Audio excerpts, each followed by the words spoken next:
Krisis ekonomi di Indonesia tahun 1997 mengubah jalan hidup Handy Hugh yang saat itu sedang kuliah di California. Diminta ayahnya merintis bisnis produk sekolah dan kantor, Handy berjualan dari pintu ke pintu. Kini perusahaannya Bangkit USA telah menjangkau 50 negara bagian Amerika Serikat dan negara lainnya. Seperti apa kisahnya? Berikut kita simak liputan dari tim VOA. But obviously, selling pencils and paper is not something that I kind of dream about. Coming to America, my true passion is actually in hospitality. Alih-alih bekerja di industri perhotelan dan penerbangan yang diimpikannya sejak kecil, Handy Hugh akhirnya berkiprah di bisnis perlengkapan kantor dan sekolah. In fact, the company was started by accident. As you know, 1997 kan Indonesia ada financial crisis. Of course, everything that I spend here with my sister, is eightfold more. 8 kali lipat ya. Jadi, so that's when, like I said, my dad kind of gave me a call and like, hey, you got two options. Pack your bag and go home, or, do something while you're in the US. Tak ada pilihan lain, Handy yang saat itu sedang kuliah, lantas merintis bisnis yang juga dijalankan keluarganya di Indonesia. So, I just follow my dad's company kan di Indonesia, nama usahanya dia kan Udah Bangkit. Jadi waktu di US kita mau start bisnis, ya udahlah aku juga nggak tahu, ya udahlah oke, Bangkit USA Inc.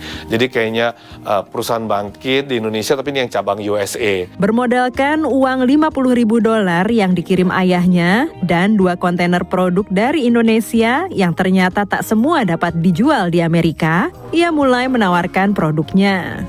I tore up the yellow pages and find school and office supply store, gift store. And of course, as I drive around and I see any potential store, I just stop by. So now I start load up some of the inventory into my van.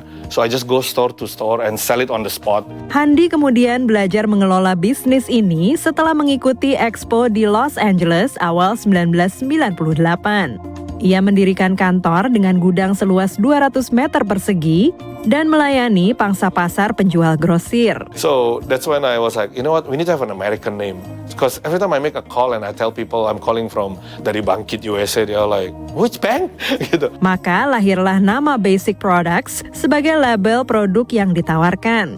Setelah lebih dari 1/4 abad, Basic Products kini melayani klien di 50 negara bagian AS, Kanada, Amerika Tengah, dan Kepulauan Karibia. Perusahaannya juga melakukan ekspor ke Timur Tengah, Filipina, Australia, dan Selandia Baru.